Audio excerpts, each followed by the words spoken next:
Lives of Harry Lime. The fabulous stories of the immortal character, originally created in the motion picture The Third Man, with zither music by Anton Karas.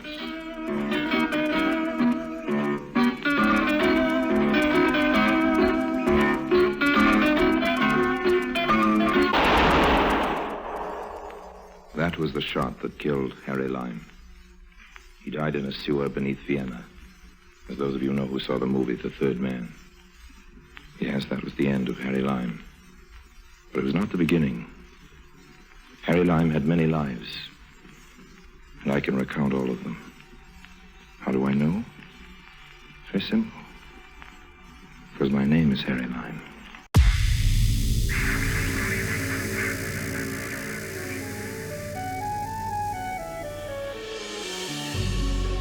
Welcome to Reimagined Radio, a program about radio storytelling. With each episode, we explore how dialogue, sound effects, and music can combine to promote storytelling and engage your listening imagination. Here to tell you about this episode is John Barber, producer and host.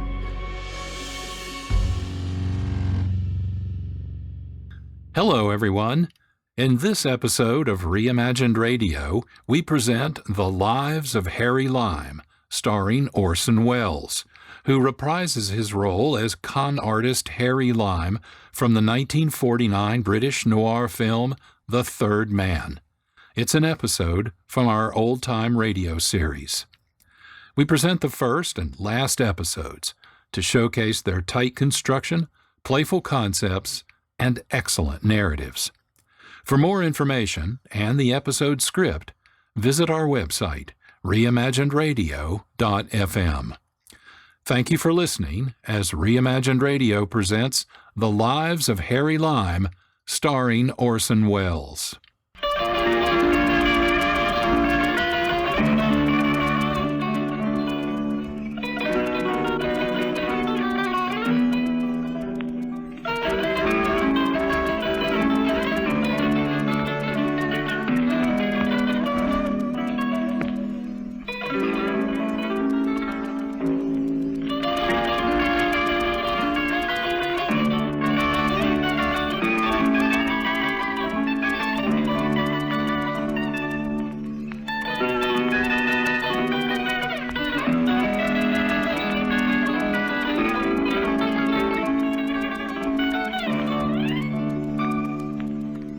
In Episode 1, Too Many Crooks, Harry Lime, mixed up with a bank robbery attempt in Budapest, discovers all the would-be robbers are trying to double-cross each other. The high-spirited, fast-paced action and dialogue are compelling. Let's listen.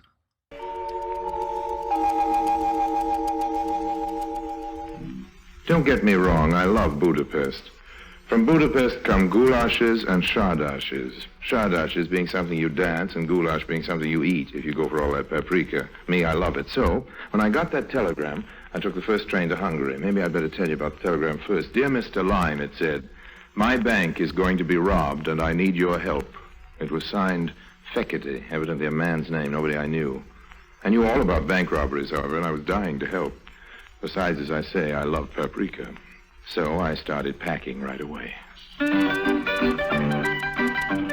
Before calling at the bank, I stopped at a cute little flower shop I happened to notice across the way. Good morning. Would you give me something for my buttonhole? Why, Lily. Lily, what are you doing here? We have some very pretty pink gardenias. Oh, come on, Lily, don't tell me you don't remember me. And how are all the Corellis? The who? Don't give me that, Lily. My name is Lulu. Well, it used to be Lily, and you used to be a blonde. And the Corellis, as you know perfectly well, because you used to work for them, are the best bank robbers in Central Europe. Well, what about it, honey? Here are your gardenias, Harry. Now get out of here. Okay, honey, okay. No need to get in a hassle. I'm telling you, Harry, get out. I never was one to argue, so I took my gardenia across the street and the bank. Mr. Fekete will see Mr. Harry Lime. You can go in now, Mr. Lime. Oh, thank you. Mr. Fekete will see you. Yes, that's what I gathered. This way, please. And, Thank you. Oh, Mr. Lime, Yes. will you please extinguish your cigarette? Mr. Fekete does not approve of smoking. Thanks, I'll bear that in mind. Mr. Lime. Come in and shut the door. There's a date. Do you mind if I sit down, Mr. Feckerty, or is there a rule against that? Sit down, sit down. You're a very impertinent young man, but I don't mind that. I am an impertinent older man. We ought to get along together very nicely. What's your proposition, Mr. Feckerty? Yeah. What do you mean? That's what I said. What's your proposition? Listen to me, Lime. I don't make propositions. I consider them. Have it your own way, Feckerty. I'm a big boy now, and I'm not so easily impressed. What do you mean, impressed? All this big desk, double secretary, Mr. Feckerty will see you now. Mr. Feckerty doesn't approve of smoking, busy executive hoopla. May go down very well with the bumpkins who give you their money to invest. It doesn't mean a thing to me. You sent for me, didn't you? I crossed 3 national borders to get here and lost a lot of time, so don't ask me what's my proposition. What's yours, Mr. Feckerty? Very good indeed. You're just the man I hoped you were. Have a cigar. Wouldn't that be breaking the rules? I make the rules, Mr. Lime, and I don't like cheap tobacco smoke. Not that I enjoy being forced to distribute these very costly custom-made Havanas to every, what is it you call them, bumpkin, who comes into my office. I think you'll enjoy these. Thanks. Light? Thanks. Good. Now that we're a little more at ease, suppose you tell me something about yourself. Why? What do you mean, why? I wish you'd stop asking me what I mean by everything I say, Feckerty. I said why, and I meant why. You put private detectives on my trail. You found me. You made me a very substantial down payment on services to be rendered. And now, when I get here, you want me to tell you about myself. That's just plain silly, old man. It's obvious that if you went to all that trouble and expense to get me here, you knew about me already. I'm the one to ask the questions, not you. Better and better. Mr. Lime, if you were just a little less notorious as a crook, I'd offer you a vice presidency in my bank. I forgive the insult, Mr. Feckerty. What do you mean, insult? There you go asking me what I mean again. I meant insult. Now, don't you get pompous on me, Lime. You are a crook, a well-famous one. You don't want to deny that? What I don't want is very simple, Mr. Feckerty. I don't want to be a vice president of your bank. Oh? Oh, I follow you now. Don't worry, Lime. Right. I promised you $20,000. That's right. Or its equivalent in Hungarian pesos. Oh, wait a minute. And you'll get it without having to serve as an officer of this You bank. promised me $20,000, old man. There weren't any gimmicks in the agreement about the joke money you folks pass off on each other locally. I know. I carry my own microscope for reading the fine type. Very well. $20,000 it is. Don't you want to know what I expect you to do for it? Mr. Feckerty, you keep making me repeat myself. I told you before that I'm a big boy now. If you're giving me $20,000, I can relax, not worry about asking you silly questions. You're going to get around eventually to telling me what you expect me to do for it. Did you ever hear of a bank giving a reward? Yes, but only after a bank robbery. Exactly. Exactly. Only after a bank has been robbed. I'm reversing the procedure, Line. I'm giving the reward first. Oh, so that's the little caper, is it? You want me to rob your bank for you? Oh, not at all, not at all. A reward is usually given for apprehending the thieves who have robbed the bank. What I want you to do, Harry, I may call you Harry? Certainly, old man. Call me Harry if it gives you any fun. Well, Harry, what I want you to do is to apprehend the robbers before the robbery is committed. Very clever, don't you think so? Have another cigar. In my business, I may get in the way of an awful lot of screwy deals, but I can tell you that never in a long career have I been offered in complete seriousness a loopier proposition than Mr. Feckerty's. It seems the key to the whole affair was Mr. Feckerty's junior officer in the bank, a certain Mr. Fodor. Ladislaus Fodor is the full name, Harry. He's one of our vice presidents. I see. I tell you this right now, the man is an unprincipled criminal. Oh? And come here, and I'll show him to you. Come this way. You can see him through the glass panel. Oh, yes. There he is. Oh, that one. Second desk to the right. With all those silly hairs pasted over his bald head. That's the man. He doesn't look very dangerous to me. Fodor? Dangerous? He is the brain of a backward bird and the charm of a worm. Now that I look back on it, I can't imagine how I ever persuaded myself to be jealous of him. Jealous? I don't follow you, old man. If I have a fault, Harry, it is this. I do tend to be jealous. Lulu often chides me about it, and I have promised to curb the instinct, but there, it is a part of my character. Lulu? You mean the girl in the flower shop across the way, that Lulu? She is the only Lulu I know, Mr. Lyon. How does it happen that you are acquainted with her? You see this carnation? I see it, yes. Lulu sold it to me, overcharged me, scandalously, as a matter of fact. Poor Lulu is a working girl. She must live. How does it happen you know her? What makes you think I do? You know her name? Oh, one of the other customers called her that while I was still in the shop. As it happens, it was this little fellow you just pointed out to me over there, the vice president, Fodor. Third vice president. I hate to keep harping on these commercial matters, Feckerty, old man, but just how does my $20,000 reward come into the picture? Let us retire to my inner office, Harry. I never tell you. Okay, Come. old man. Sit down, please, Harry. Have another cigar. My pockets are bulging with cigars now, old man. Let's concentrate on the $20,000. Certainly. Oh, Miss Carver. Yes, Mr. Feckerty? No matter who calls, don't disturb me, not on any account. I'm having an important conference. Yes, Mr. Feckerty. Oh, jealousy, Harry. Jealousy is a terrible thing. Yes, certainly is. Now, about this reward. Jealousy is the green-eyed monster who doth mock the meat it feeds on. That's how the poet Shakespeare expresses The it. poet Harry. Shakespeare said a mouthful, and now... But still, if it had not been for jealousy, I would never have followed this photo into Lulu's shop. And if I hadn't done that, I would never have discovered the digging. Digging? What digging? What would you say, Harry, if I were to tell you that running under the street from Lulu's flower shop to this bank, there is a tunnel? A tunnel? What would you say if I told you that? Well, I'd say, well, what do you know? That's what I'd say. That's what I said when I found out about it. And that's why I say now that I must never forget to be grateful to jealousy, particularly since I've discovered that there's nothing between Lolo and Foto. Or nothing serious. And do you know what I'd say to that? No? A couple of rude words. Yeah, but why? Why? You find them scrabbling away together like a couple of chubby moles, digging away in the general direction of your bank vault, and you say there's nothing serious between them? There isn't, I'm sure of that. I have Lulu's file. And besides, what could she possibly see in a fat little nonentity like Foto? No, the only one who thinks it's serious is Foto. And that's the whole point. Foto is a dupe, a mere cat's paw in the conspiracy. Oh, yes? And who's the mastermind? I am.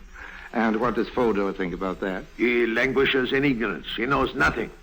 And to think that he aspires, he dares to aspire to my position in the bank. And how does Lulu fit in? I must tell you that Lulu has given me some reason to hope that she will someday make me the happiest man in the world. And how would she do that? By giving up Fodor or sending you a big bouquet of roses? Let's get down to cases, old man. Wedding bells can ring out from Budapest and back again, but I won't be there to throw any rice unless I get paid.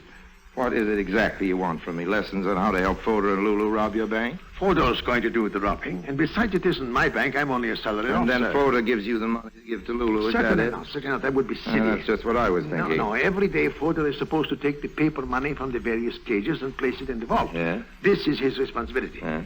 Tonight, however, he will not do this. He will leave the money outside the vault, hidden in a large filing cabinet. Oh, yeah. Oh, the entire plan has been carefully worked out, I can assure you. All I can say is this Fodor of yours is a very cooperative type of cat's paw. Don't call him this Fodor of yours. He isn't. He's no Fodor of mine. Have it your own way, old man. What comes next? You, I suppose, huh? You come a half hour later with a dark lantern and a gunny sack. You wrap up the money, join Lulu, who's been waiting for you across the street in the flower shop, and the two of you, hand in hand, move off down the road into the sunrise and also into the very choicest Hungarian hooskow. What is a hooskow? A jail or prison, a place of forcible incarceration, a lockup for bad little bank robbers. Not at all, not at all. It is Fodor who goes to prison. Oh, yes? And how do you work that? That is one of the things I want you to arrange.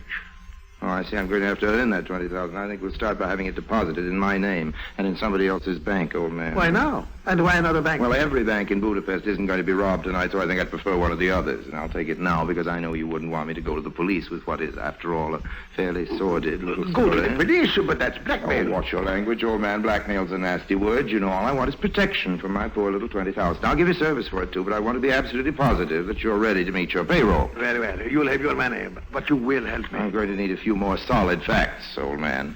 Well, it all began with this insane jealousy of mine for Fodor. Oh, yeah? I took to following him. He used to go into Lulu's flower shop at night long after it was closed. And one time he left the shutter unfastened and I went in. There were no lights in the shop itself, but I could hear voices from the basement below. I opened the trap door very carefully so as not to be heard. And what do you think I saw? You saw Lulu, Fodor, and three men all hard at work digging a tunnel. Yeah. How did you know? I didn't, I guess. After all, you told me there was a tunnel. But the three men, how did you know about them? Still guessing. It's pretty obvious that Mr. Fodor and Lulu couldn't dig much of a hole without getting some help. Tell me this. It was Lulu who persuaded you to call me in on this deal, wasn't it? How did you know that? Still just guessing, old man, just guessing. Now, let me guess on for a minute and stop me when I'm wrong. When you saw what Lulu and Fodor were doing, you went home and brooded for a while, and a few days afterwards, you confronted her. It was the next day. Oh, okay, it was the next day. And Lulu admitted she was planning to rob the bank, but said she was just using Fodor, and you were the only one she really cared about. And if you joined the party, it's you she'd run off with, leaving Mr. Fodor holding the bag. An empty bag. How am I doing? Oh, you're a clever man. Sure I am. That's why Lulu had you send for me. You see, the idea is that Fodor will hide the money outside the vault and leave. Then, according to the arrangement, as he understands it, Lulu will come through the tunnel at night with her helpers and take the money back under the street through the tunnel. Who did she tell Fodor these helpers were? She said one of them is her brother and the other two are cousins. And what did she tell you? That's what she told me. Why? Nothing, old man. Nothing at all. Just Give me one more guess, Oh, go ahead. After Fodor leaves the money, what you do is crawl back through the tunnel with a sack of currency clenched in your teeth. But no, that wouldn't make any sense, would it? You'd run into a couple of brothers crawling in the opposite direction. I'm not to have anything to do with it, tunnel. You see, Fodor leaves the money out just before closing time. That way, he's implicated, and we have a scapegoat. So there's nothing to stop me from letting myself in with my key at night and walking away with the money. Who could suspect me? It's a perfect crime, Harry. Wouldn't you say so? Yes, it's quite a crime if you look at it in one way. But tell me about the brothers. What are they supposed to think about all this? Oh, they don't know about it. Lulu hasn't told them. But the news will reach them eventually, and what then? They must be implicated somehow, along with Fodor. But I must be protected, and Lulu. That's what you're here for, Harry. Have another cigar. Naturally, the first thing I did after making my farewells to Mr. Feckerty was to go across the street and pay a call on Lulu. Harry, Yes? listen to me carefully. I'm listening, honey. There's a little cafe on the hill above the old city. You know the place? There's a gold rooster on the roof. Well, what about it? Go there and wait for me. You never can tell when Fodor or Feckerty will be bursting in here. They keep jumping across the street to check up on each other and buying geraniums. Go to the cafe and I'll be with you as soon as I can close up What here. about the boys below? Oh, what do you mean? The construction crew, the Corellis. Oh, Feckerty told you about the I Corelli? would have found out anyway, Lily. Lulu. Okay, what happens to them if you shut up the store? Isn't there a way out? No, but they won't be finished work before I'm back. And besides, what they don't know won't hurt them. Lily, or rather Lulu, it looks to me as though just about everybody around here is due to be hurt by what they don't know. I found the Gold Rooster and sat down on the terrace of the restaurant to wait for Mr. Feckerty's fiancée. Over a glass of Tokay, I tried to add up the situation as of then. As far as I could see, the whole setup was like a Picasso painting. No matter how you looked at it, it was cockeyed and upside down. Hello, Harry. Don't order anything for Hi. me. I haven't time. Don't worry, Lily. I'm not here to celebrate. We can have our party after I know who's going to pay the check. I wish you called me Lulu. Okay, Lulu. Now, here's all the sense I can make out of this little caper. You came here with a Corelli gang, No, right? they came first. Then they sent for me to work in the flower shop for a front. The tunnel was their idea. Then you sent for me. That was your You're idea. right. Now, Fodor thinks he's going to divvy up with the Corellis and marry you on the proceeds. Something like And that. Feckerty thinks something like the same something. The president thinks he's going to put it over the vice president. What about the construction crew? You mean Walter and Yes, the others? the Corellis, the original burglars. What are they going to get out of this? According to Feckerty, it's going to be the old double cross. But if I know you, Feckerty's in for the same gentle treatment. Harry, why should anybody get anything out of this except... Okay, Lily, okay. Book a couple of spaces for us on the first milk train out of Budapest, but be sure to get reservations on the bulletproof car. I wish you'd call me Lulu. Time marches on. A lot of trusting Hungarian depositors line up at the bank, leave their hard-earned pengos at the impressive-looking gilt cages for what they fondly believe is safekeeping, and hurry home to have their evening plate of goulash. Closing time comes and goes. Feckerty doesn't leave. He just pretends to, and stays skulking in his office. Meanwhile, Fodor takes the big packages of pengos, which, as you know, is Hungarian for money, dutifully to the door of the vault. He slams the vault loudly, this being for the benefit of the janitor, who is deaf anyway and doesn't hear, and quickly stows the loot in the empty filing cabinet, which he has thoughtfully left nearby for just this purpose. He then goes home and passes a very restless night.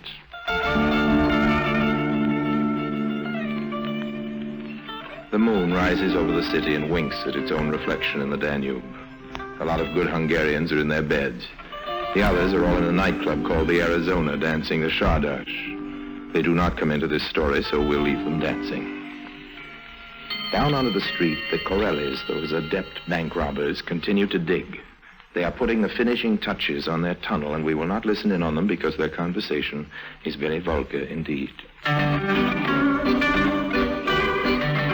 In his luxurious office, Mr. Feckerty sits biting his nails and dreaming of a long West Indian cruise with Lulu in an adjoining deck chair.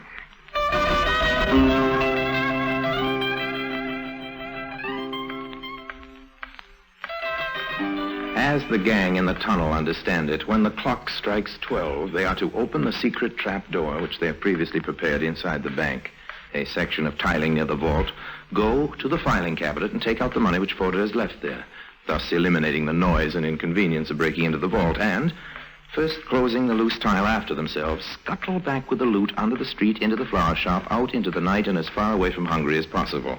As I say, that's the way the gang in the tunnel understand it. This is also the arrangement as Mr. Fodor understands it, with a trifling difference that he expects Lulu to stop by for him with his share of the profits. Like Mr. Fekete, he is biting his nails and dreaming of tropical cruises. And what of Lulu? What of Lulu indeed? It is Lulu's little plan to foozle everybody, Corelli, Fodor, and Fekete. She's led them all on to just this point. It is the point of departure. Lulu's departure. Lulu and all those neatly wrapped packages of pingos. The trouble is, it's all just a little bit too much for one little girl to handle alone, so Harry Lime's been sent for. Harry is supposed to assist at the general foozling of one and all, and then, in due time, of course, he's to be foozled as well. Lulu will send Harry off to mail a postcard, and when he gets back, Lulu will have continued her travels alone, with nothing to keep her company but the loot. That, as I say, is the way Lulu understands it. The clock, high in the steeple of San Stefano, strikes 12. This is the signal. Mr. Corelli, that celebrated expert, with his 2 able assistants, starts toward the bank. The tunnel was not built for comfort, and the going on hands and feet is a trifle rough. There's a bit of genteel cursing, but hearts are high. At the sound of the clock, Mr. Fekete removes the bound bundles of money from their place of safety and checks once again the bolts and fastenings which keep the loose tile in its place. In the darkness, Mr. Fekete smiles. He is satisfied that, contrary to the Corelli's expectations, the bank end of the tunnel is firmly and irrevocably closed. Still smiling, he starts toting the money toward the side door for which he, Mr. Fekete, is the perfectly legal possessor of a key. On the outside, Lulu, with a high-speed car, is supposed to be waiting for him.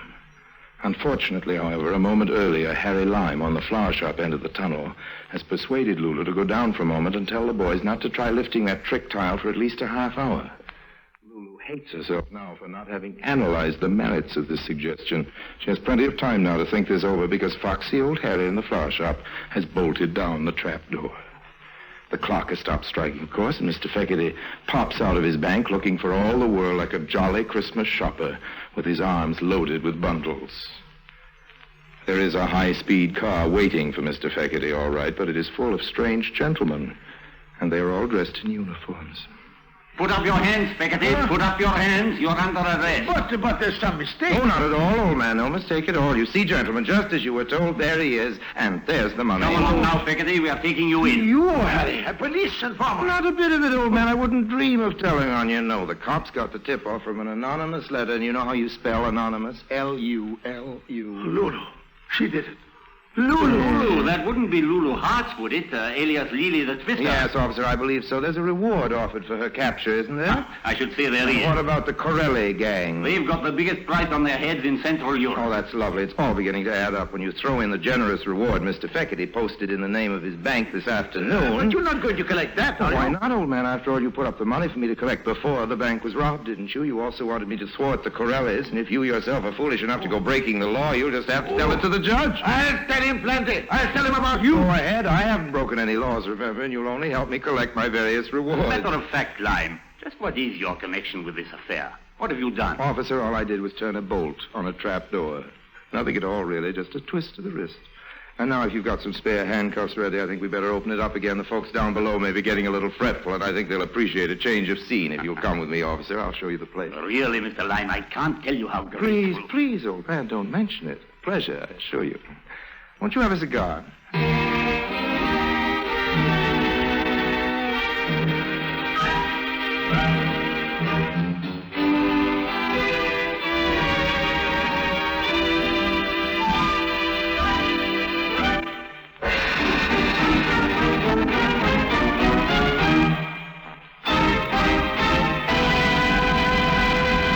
You know, friends, I had thought of substituting those fat packages of pengos for the same weight of old newspapers. But the rate of exchange wasn't so good on the pengo just then, so I resisted the temptation. After all, as Mother always said, too many crooks spoil the goulash.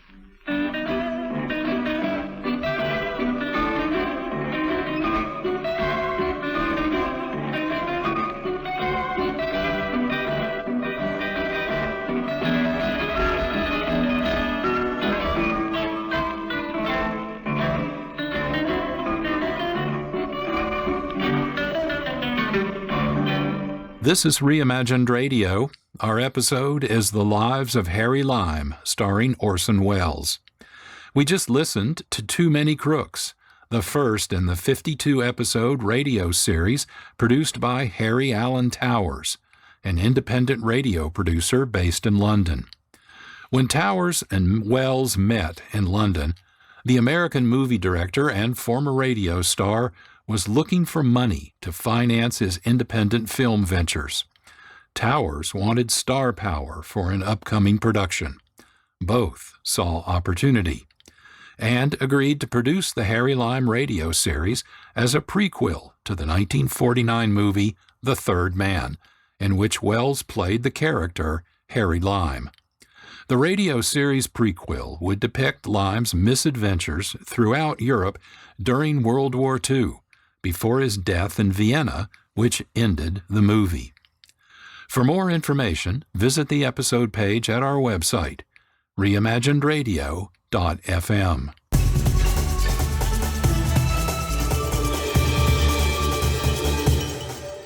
If you like misadventures and appreciate satirical commentary, let me suggest The Fusebox Show, produced by and often starring Marc Rose. Each episode features unique conversation and quirky commentary about current events and news. Here's a sample. Fusebox. You! Right there, staring at yourself in the mirror. You. Wondering where that tiny head came from on your shoulder. Hello there. Representative from Georgia. North Georgia. Yeah, like how far north? Pluto. Some things are normalizing. How so? Well, we just spent 4 minutes on the weather. Then it all settles down, and maybe then you get a jungle, or maybe even some kind of paradise even. It's a good analogy, by the way. Well, thank you. You know, I thought I'd bring some class to the show, you know? Sure glad one of us is. Giant fire-breathing pangolin named Oscar doesn't return to take his revenge for all those stupid idiots using his scales as a medicinal alternative. Yeah? Well, alternative this.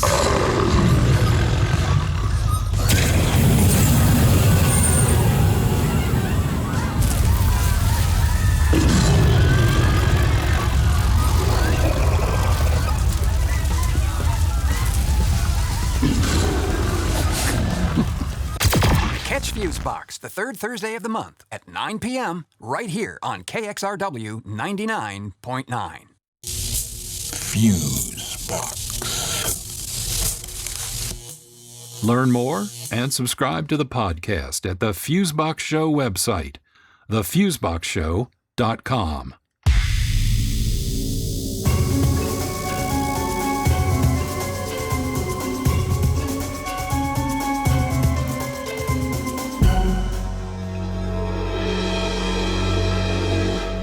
This is Reimagined Radio. Our episode is The Lives of Harry Lime. We've listened to the first episode of the series. Let's listen now to the last. Episode number 52, titled Greek Meets Greek. In it, Lime, while in Greece, contends with the measles, a dead body, and a mysterious woman with a gun claiming someone is trying to kill her. Her story, however, doesn't make sense.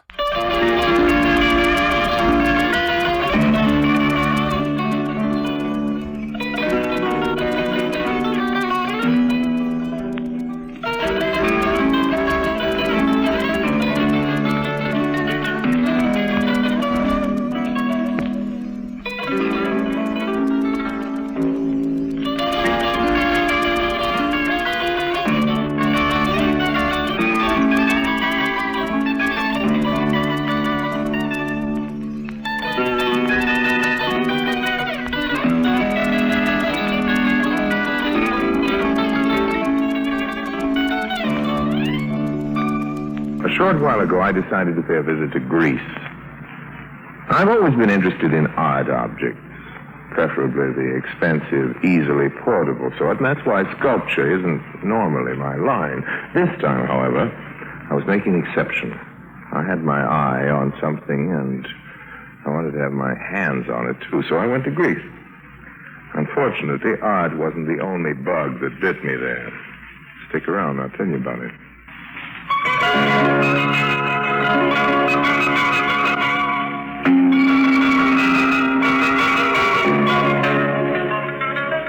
Say ah. Again. Say 22. Nonsense. Okay. 22. What you have measles. Ridiculous. I can't have measles. I've already had measles. Measles are what kids have. I don't have measles. You have measles. I must inform the public health authorities. Fortunately, down in my office here in the hotel, I have a quarantine sign. I'll have to put the sign up. You're in quarantine. Now listen, Doc. You are in quarantine. Do we want a measles epidemic all over the entire port of Pyrrhus?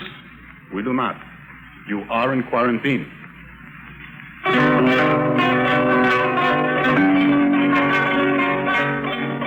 That's how it began.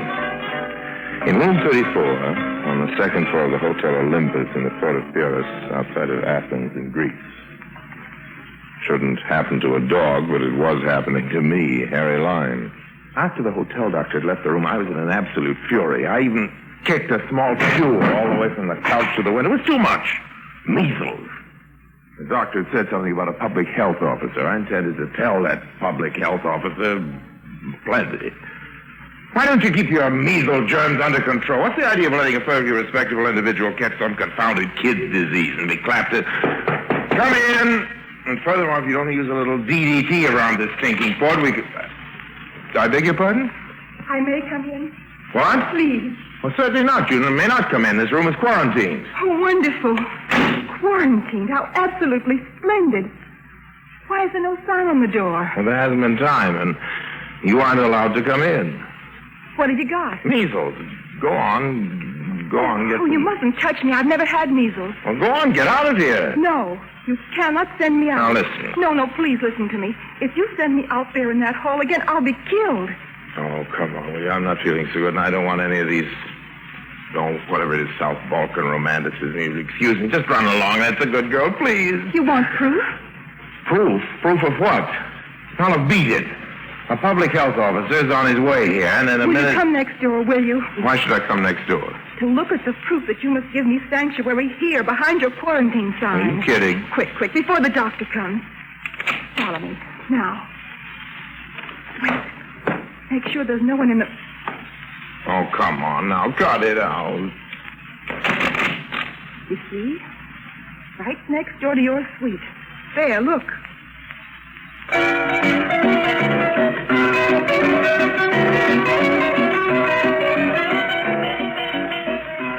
Spread-eagled in the middle of the room on the floor lay a man. His head had nearly been cut off. You see? Now, believe me? Yes, you will take me in behind your quarantine sign? Quick, let's get out of here. Back in my room, she sat tense in a chair, but only her eyes showed her fear. She couldn't have been more than 25 or 6. Her hair was reddish gold. Her face was... Well, I couldn't think about how lovely she looked. She might even have been the one who cut that man's throat. Okay, names are a good place to start. Mine is Harry Lime. What's yours? I'm called Andrea. Andrea. Okay, Andrea, did you do it? That in there? Oh, no. Why don't I call the police? Oh, no, you can't do that. Well, tell me what it's all about, then I'll judge whether or not I should call the police. You're an American, not a tourist?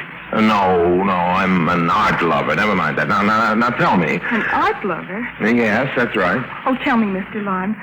What do you know about Greek politics? Greek politics? Nothing. Why? Oh, well, let me tell you. Well, go ahead. That man in there. Yes? He was called Gregor. Well? I was to give him certain papers. Documents proving that Greece was to be attacked. What? You may well be astonished. Well, it was announced yesterday on the radio. But I never knew that. Where can I hide? Hide? The bathroom. Come on. Bathroom. Get in that door, quick. Coming? Porter, sir. Oh, Porter, good. Where's the sign you're pleased to put on the door? Sign? Oh, with the sign to the door, yes. The doctor asked me to bring it to you. Yes, thanks. Just hang it there. You didn't need to knock, yes. No, sir. No. I'm sorry if I disturbed you. No, not at all, yes. Well, as a matter of fact, I was... I see you have a lady visitor, sir. Who? A lady visitor? Well, nonsense. How could I? I'm in quarantine. Yes, sir. Oh. What gives you an idea like that I have a lady? The lady's handbag on the mantel, sir. The lady's handbag on the wall. Good day, sir. I will attend to the sign on the door. Thank you. Okay, he's gone. Who was it? Oh, just some kind of a hotel porter with a quarantine sign. He didn't need to come in for that. I know, but he did. Why did he come in? If all he wanted was to... He wanted to see if I was here. Oh, stop it. He's at the hotel porter, I tell you. You don't understand. Oh. Now what? I left my purse on the mantel. Sure, and he saw it. Please, Mr. Lime, I've got to think. Now they must know I'm here. By now they must know. Oh, if only I knew which... Oh. She sat her head in her hands, thinking. Things were coming a little fast for me. That man next door, that at least was a fact.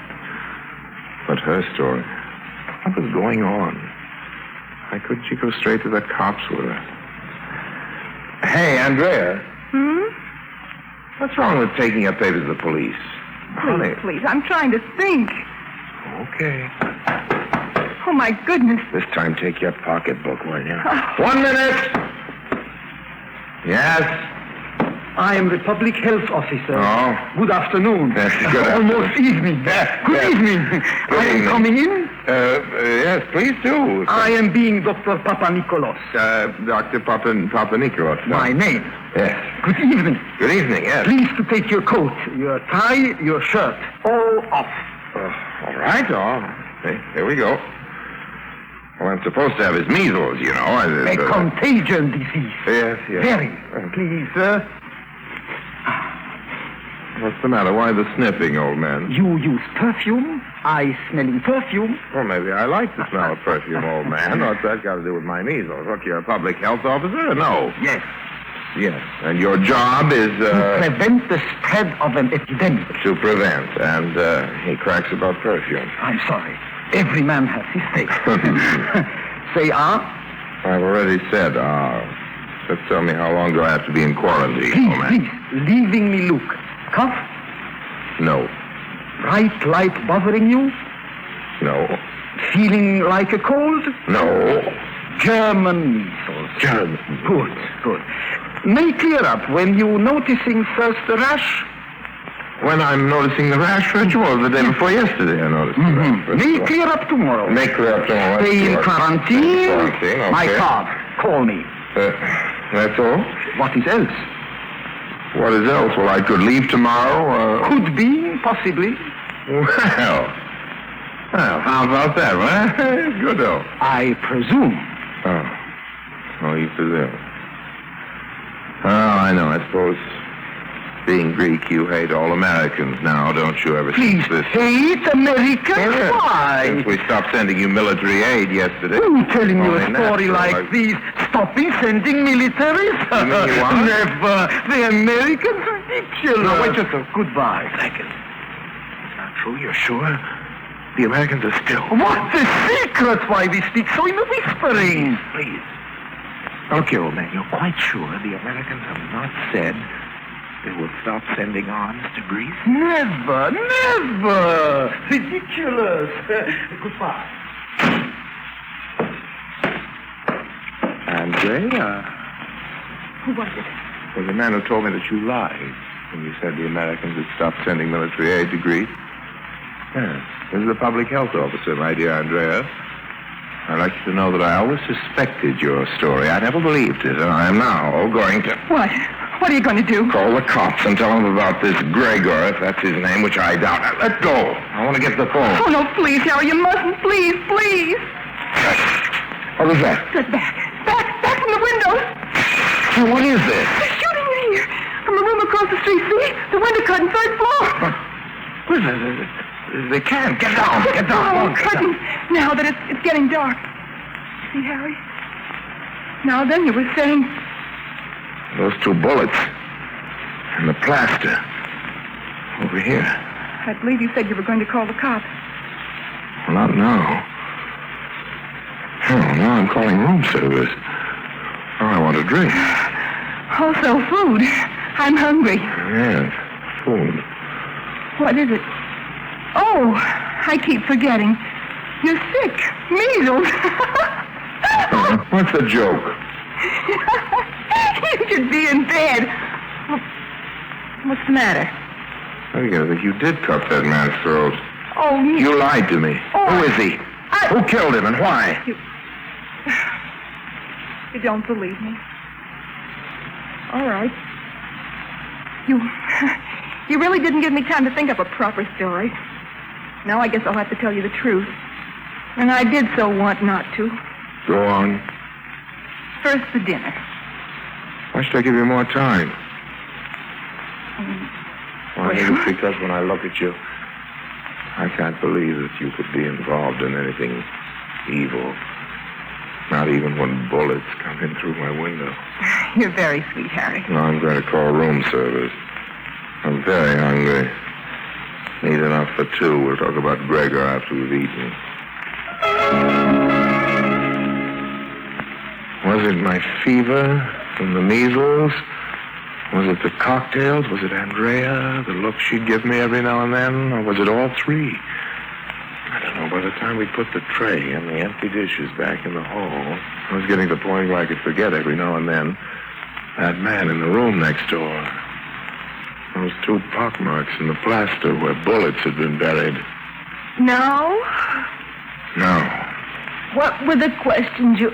Oh, I'm so sleepy. Question number 1, who was Gregor? Question number 2, who killed him? 3, why? Now, come on. 1, he was my lover's valet. Oh? 2, my husband killed him, I think. 3, he killed him because he knew that Gregor was helping me to run away to join my lover. Oh. What's the matter? Well, I was thinking.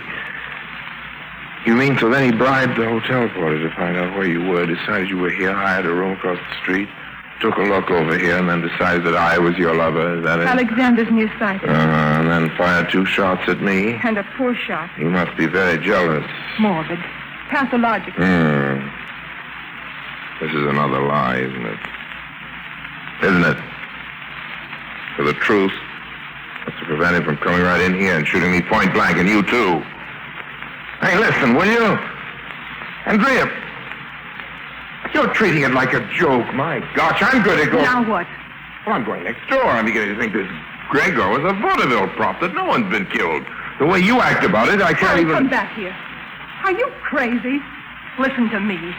So long as that sign is on your door, Sign? they won't enter. They won't? Who won't? And if they do... Hey. Put that away. Where did you get that? It has 6 cartridges in the chambers. And I have 30 or so more in this little box. They won't come in tonight. Go to bed. Go to sleep. You mean you're going to sit up here all night? I'll have plenty of time to catch up on my sleep tomorrow.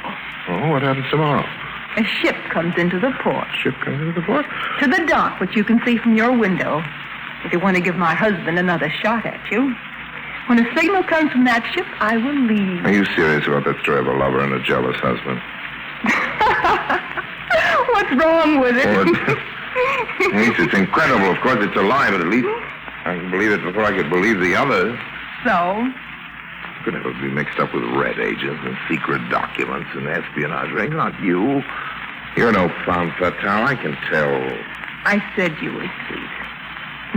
Harry. Go to bed. Go to sleep. You are sick. Don't worry any more. It'll be all right.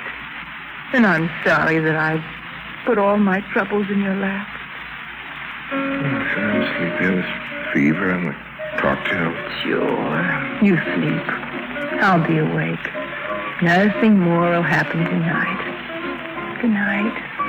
Oh, wake me. Wake me up if anything starts to happen. I promise.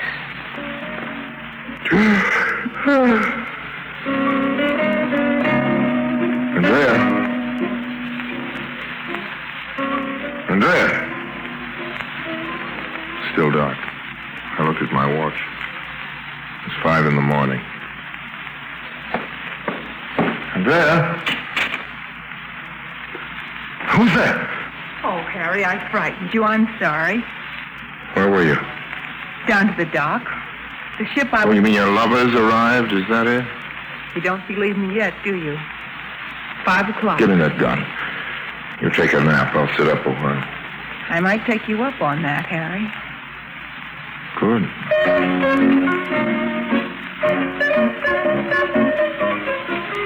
She gave me the gun. She was asleep almost immediately, almost before I turned the light out. In sleep, she was even lovelier. I stared out of the window into the dawn. I could see the ship. Some crates on the pier next to her. Around 7, some longshoremen started loading the crates into the ship. 7:30 or so. Oh, you startled me. What are you looking at? Trying to figure out which one is your doll boy down there. Oh, come on, Andrea. What's it all about? Level with me. Why was Gregor killed? I don't know. Maybe he talked too much. Talked about what? I wish I knew, Harry.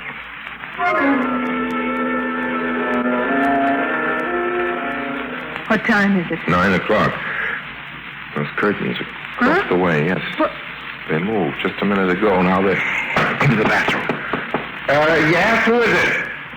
Public health officer. Oh, it's Dr. Papadopoulos. Are you okay? Okay. Come in. Hey. You're not Dr. Papadopoulos, or whatever his name is. His assistant. He sent me over instead to give you medicine. Medicine? Penicillin. If you would roll up your sleeve. Penicillin? For measles, penicillin? We cannot lift the quarantine unless you get this injection, Mr. Lyon. Oh, okay. What's that in there? Just alcohol to Just what? toss the needle on the bed there. Quickly. Wasn't a bad idea pretending to be a doctor. But on the other Andrea, hand... I'm not sure that you're making a... Take a sheet, Harry. Tie his hands. Countess, you'll never be able to... Up or I'll shoot your teeth in. This gun has a silencer, too, you see? Tie him good, Harry. The pillowcase for a gag. Listen to me, Lyon. You do what she says and you'll be a dead man before another hour is out. One more word and I'll shoot, and I mean that. Wish I knew why I was doing this. Is he your husband? Him. Now, the pillowcase, quick. It's getting later than... Quick! The signal's gone up. On the ship, Harry. If you're worried as to why you're doing this, just remember what would have happened to you if I hadn't come in this room. Smell that. What is it? Morphine. Enough to kill. Okay, he's quiet for a while. Is your bag packed, Harry? We're all set, but What? What about the man across the way when you came out on the street? That's all figured out. What did you think I was doing at 5 this morning? Come on.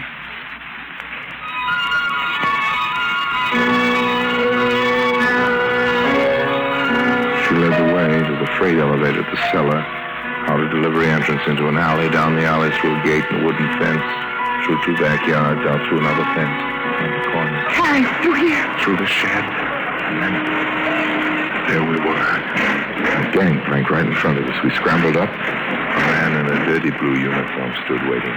Oh, Countess, you are prompt. And this is Gregor? Captain, you'll never know how glad I was to hear you say that.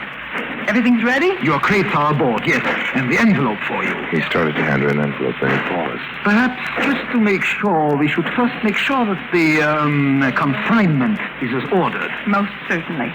You there! Crowbar! Rip this open! One should be enough. A rascally-looking seaman prized a plank loose from a big crate. Inside, Satisfactory? Seems to be. I could see the dull gleam of gunmetal. They looked like machine guns. The envelope. Here you are. Thank you, Captain. And you'll drop us off at Crete as agreed. Gregor, you'll wake me just before we land in Crete. Captain, if I don't see you... Always a pleasure to do business with you, Countess.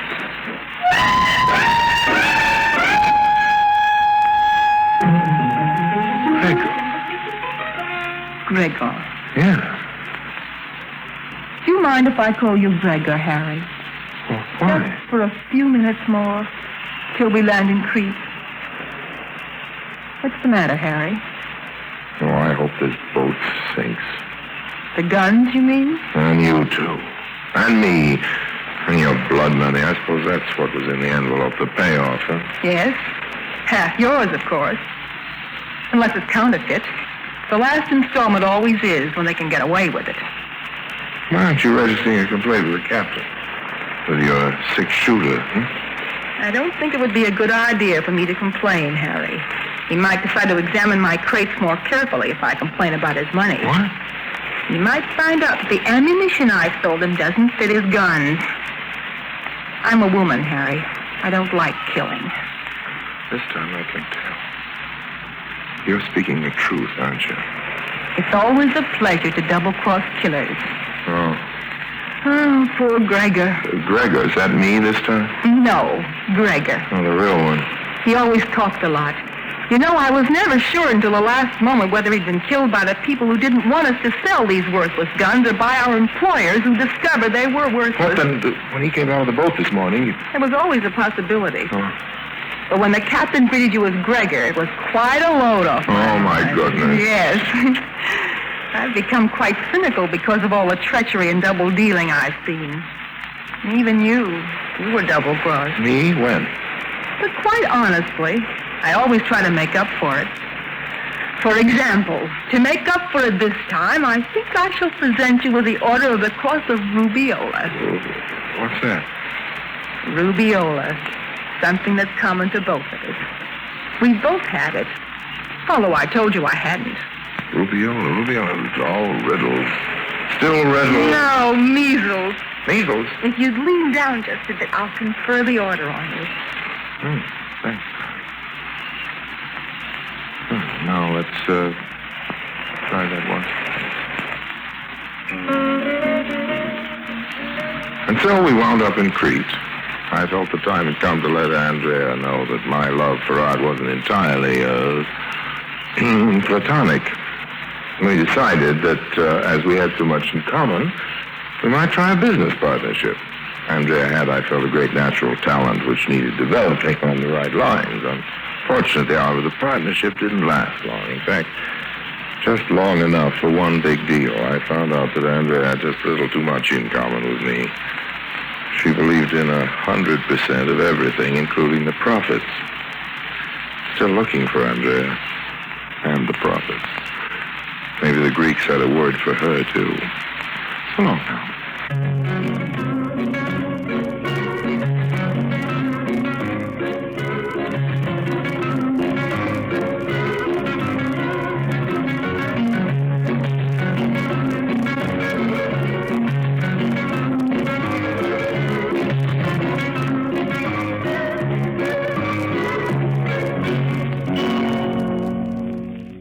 That was Greek Meets Greek, the last episode of the Lives of Harry Lime radio series, starring Orson Welles. Produced by Harry Allen Towers, an independent radio producer based in London, the series was the first privately produced radio series to be broadcast by BBC Radio, where it was titled The Adventures of Harry Lime. When broadcast in the United States, the series was called The Lives of Harry Lime. As you heard, each episode in the series followed a similar formula, beginning with the third man theme performed on a zither by Anton Karas, who also provided music for scene transitions. Each episode was a compact adventure, no time for detours in 30-minute episodes. Not a lot of action or sound effects, but plenty of fast-paced dialogue between Lime and other characters. Most notable, however, might be the range of believable emotions expressed by Welles as the narrator and the character Harry Lime.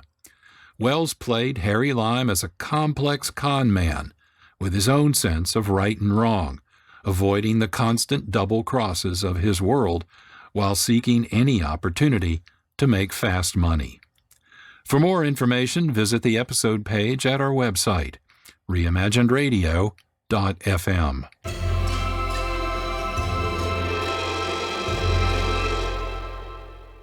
This is Reimagined Radio. Each episode combines voice, music, and sound effects to provide immersive listening experience.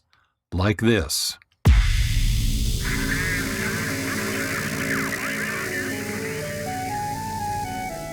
Get out of my head! Wait, is he reading your mind? Is he reading your mind? You can't let him know! Stop him! You gotta stop him! Shut up! Shut up! This project, we're playing with fire on this one. The hottest fire you can play with. Then something went wrong with the car. It stalled right on the tracks. The train was coming closer. I could hear its bell, its cry, its whistle crying. Still, he stood there. Now I knew that he was beckoning me to my death. Answer me, who is this? Do you realize you're driving me crazy? Who's calling me? What are you doing it for? Now stop it! Stop it! Stop it! Smoke comes out! Black smoke drifting over the city! People in the streets see it now! People trying to run away from it, but it's no use! They're falling like flies! What's that old saw? You can take the kid out of the ghetto. Well, now this kid can take the ghetto out.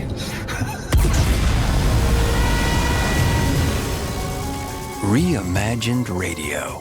Nothing to see, everything to hear. Heard the third Monday of every month at 1 p.m. Sundays at 6 p.m. on KXRW 99.9 FM. More information at our website, reimaginedradio.fm. This episode was written by John Barber. Sound design, original music composition, and post-production by Marc Rose. Graphic design by Holly Slocum and Evan Leyden. Social media by Rylan Eisenhower. We offer Reimagined Radio with support from KXRW-FM, Vancouver, Washington, KXRY-FM, Portland, Oregon, and KMWV-FM, Salem, Oregon. Reimagined Radio is available as podcasts. Get them at your favorite podcast platform.